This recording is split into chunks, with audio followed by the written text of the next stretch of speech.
And it's Paul missing. It's the kind of defense required when he's got the ball near the hoop. They were right in his face. Left side, Lin. The 17-footer goes down. And the Lakers lead by 18. He hasn't really done much on the offensive end, but he's worked within the team concept to help them get the lead. He's done some other things other than scoring to help his team get the lead here. And we're about 2 minutes into the fourth quarter now. Young sets a screen for Lin.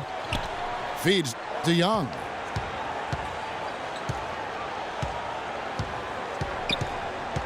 Back to Lin. 6 on the shot clock. That's short off the rim. Clippers trail by 16. There's a whistle, and it's going to go on Carlos Delfino. That's his first foul. Matt Barnes, really a good glue guy. Rebounds, defends.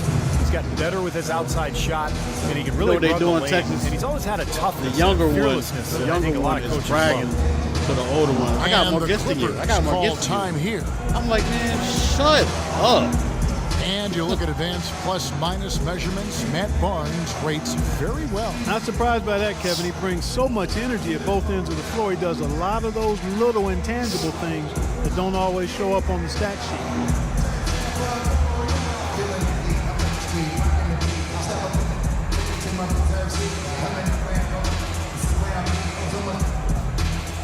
What do you want?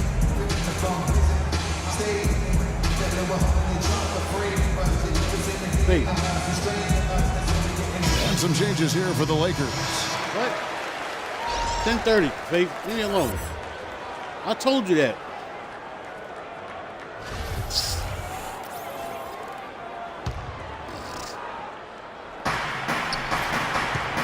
Paul goes in.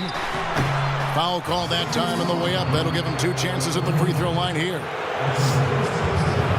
You know, it's interesting. Chris Paul possessing great quickness, and yet his natural inclination is not to push the pace. He tends to prefer to operate in the half court, running the pick and roll. Hold on. Eric, stay away from the tree. You talk about Paul's preference to play in the half court.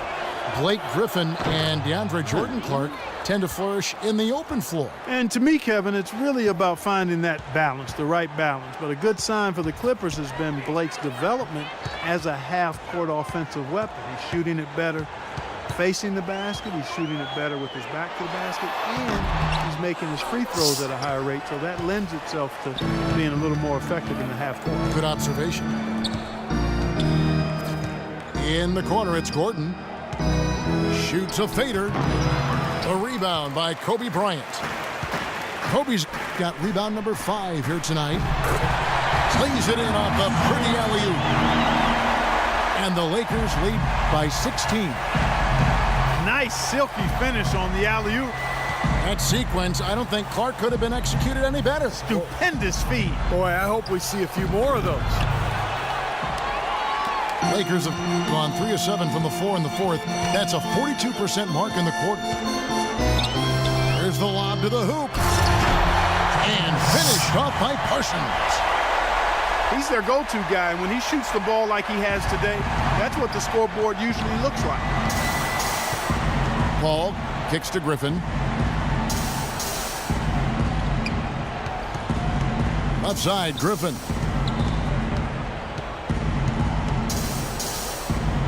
Left side, Griffin. And a big bounce off the rim, but it sinks right in. Lakers leading by 16. Nelson with it. Chris Paul covering. Nelson against Paul. Shot clock at 6. Shoots from the elbow.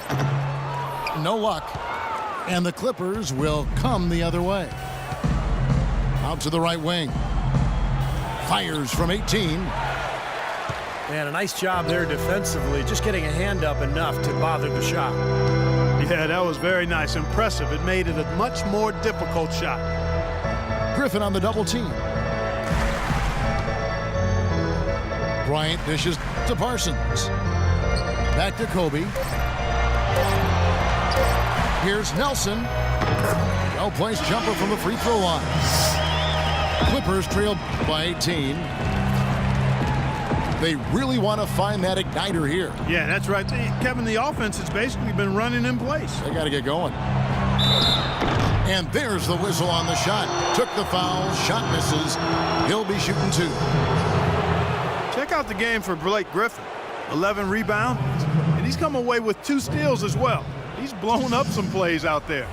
It shows you what See, an Texas, intelligent defender. I never really had that. He really understands the game. Even in That's all good that from stuff. Blake Griffin. No good on the second, so he hits 1 of 2. He's done a much better job of getting to the line here. Aggressively taking it inside and not shying away from contact. I thought he was settling a bit in the first. You know, he's got to take care of the ball much better than he has been. By himself, he's accounted for 4 turnovers. That's way too many. Ball outside. Dishes to Griffin.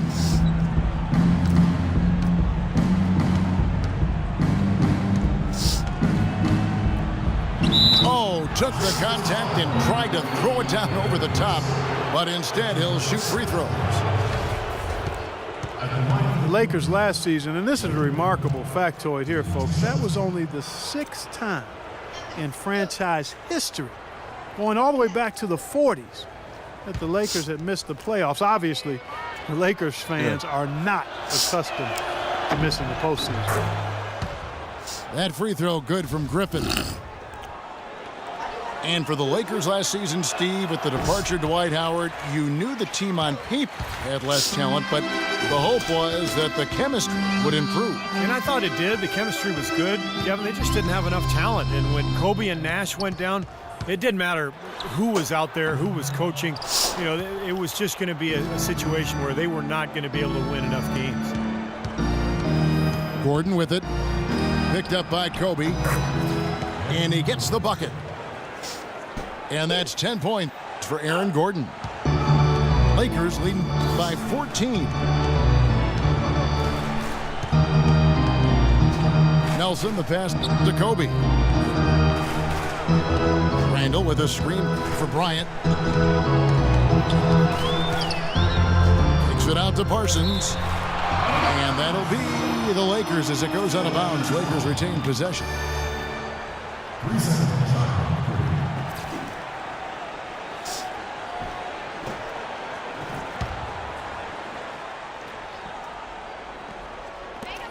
Bryant gets a wide open look. Kept alive. Out to Nelson. Pass to Randall.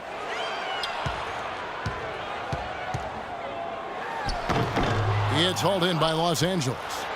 Jordan's got 14 rebounds tonight, going after it. And it's Paul penetrating. Outside Gordon. Goes up on the wing. The Clippers keep it alive. Good on the shot. They got on this roll a while ago, and they just haven't looked back. Seems like they're on their heels every time defensively because the ball continues to go into the post. Well, if they don't pick up the aggression, things are only going to get worse. And the Lakers call time here. Lakers might have sunk to the bottom of the Western Conference last season, but they still put up a pretty good fight against a lot of Western Conference teams.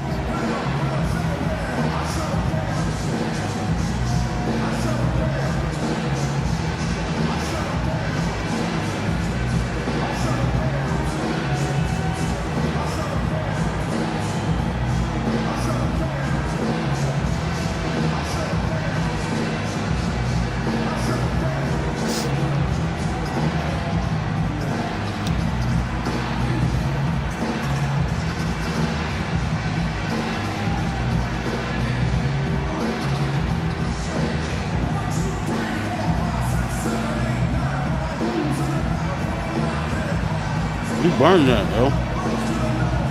You put it there too long. Doris Burke has some information for us. Doris? Yes, Right. during that break, Coach Byron Scott had some words for his team. He wants to make sure they stay assertive and aggressive on the offensive end, saying, I don't want to sit on this lead. Let's build on it and not give them a chance of coming back. Guys? And thank you, Doris. You know, one thing this Lakers group last year always played with was pride. I mean, that should be a given, but that's not always the case. Sure, it was a down year, but they weren't just going to pack it up and give up and let their bitter rivals have the best of it. That doesn't go either for Bryant. And it's Gordon penetrating. Parsons with the rebound. Lakers leading by 12. Here is Nelson.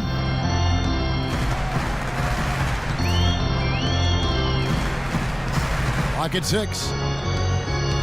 And he lobs it up toward the rim. And Randall throws it down. Boy, he's just dangling from the rim after sending it through there. You can see which team now has the swagger, Clark, right now. Yeah, exactly. It's with them.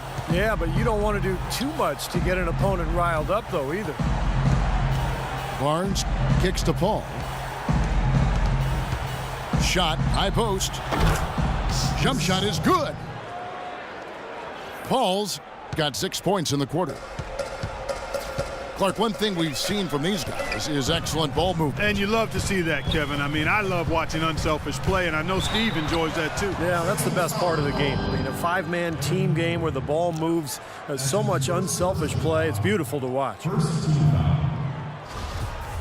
Chandler Parsons, until recently, had been one of the league's great bargains on his second-round contract. He found a way to supplement his earnings, though. He did some modeling for a designer clothing company. Caught some locker room grief for it, but hey, it's good work if you can get it, and I'm sure those checks kept him from being too offended by the locker room banner.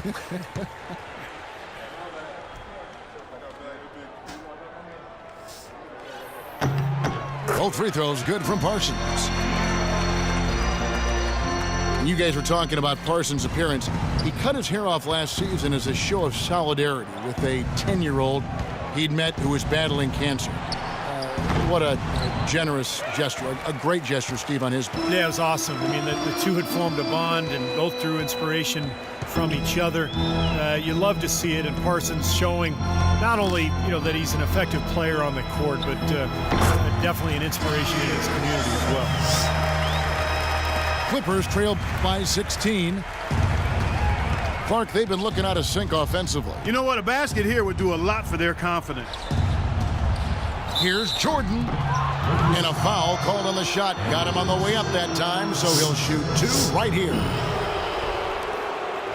DeAndre Jordan alongside Blake Griffin, maybe the best game dunker in the league. He has the ability to make spectacular plays every time he gets near the rim. And for DeAndre Jordan, Clark, between his length and his leaping ability, you almost feel like he should be playing an 11-foot, 12-foot rim. I tell you, when I've watched him play, there are times when it seems as though he's overwhelming that 10-foot basket. It really does look that way at times. You know, there's always a lot of nicknames in the NBA. I loved what became of Nick Young last year at L.A. All of a sudden, he dubbed himself Swaggy P, and it caught on. And it seemed like the whole league kind of loved watching him play and referring to him by that nickname. And the first one at the I line remember was my babysitter used to beat my butt. My neighbor used to beat my butt when I lived in Philly. Swaggy Young, Crazy. they call him. Swaggy P, never swaggier than last season. The top scoring rate of his career and some of the best efficiency as well. He has some huge nights. And Young, a good ball handler. He can get his shot whenever he wants. And that's often, Kevin. Don't expect a lot of assists from him. This is a guy who, when he touches the ball, it's going up.